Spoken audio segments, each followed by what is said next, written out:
मनोज जरांगे पाटील आपल्यासोबत आहेत. त्यांनी उपोषण या ठिकाणी सोडलंय. नारायणगडाचे महंत या ठिकाणी पाणी देत आहेत. सुरुवातीला तुमची प्रतिक्रिया, भूमिकेवरची काय प्रतिक्रिया आहे महंत म्हणून? या ठिकाणी श्री क्षेत्र नारायणगडची भूमिका आज म्हणजे सुवर्णाचा दिवस उगवलेला आहे. आज आमच्या जरांगे पाटलासाठी शासनाने आणि कार्यकर्त्यांनी मोठी उदार अंतःकरणाने या ठिकाणी उपोषण सोडल्यामुळे आनंद व्यक्त करत आहोत. काय प्रतिक्रिया आहे आज उपोषण सोडलं? समाजाचं कल्याण हवं एवढंच उद्देश असतो माझा पहिल्यापासून. आणि 15 दिवसाच्या ऐवजी आणखीन माझ्या समाजाला विचारलं आणि 15 दिवस वाढवून दिले सरकारला.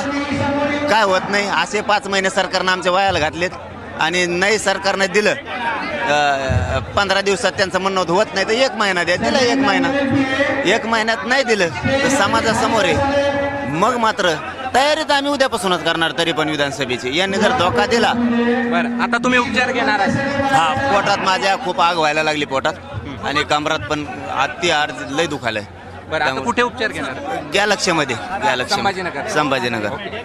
निश्चित आपण पाहतोय की संभाजीनगरमध्ये ते आता उपचारासाठी या ठिकाणी चाललेले आहेत आणि एकंदरीतच रित्या आपण जर पाहिलं तर त्यांची ही भूमिका जी आहे ती आपल्याला पाहायला मिळते. कॅमेरामन धनंजय दारुंटेसह मी कृष्णा खेंडे, एबीपी माझा, छत्रपती संभाजीनगर. एबीपी माझा, उघडा डोळे बघा नीट.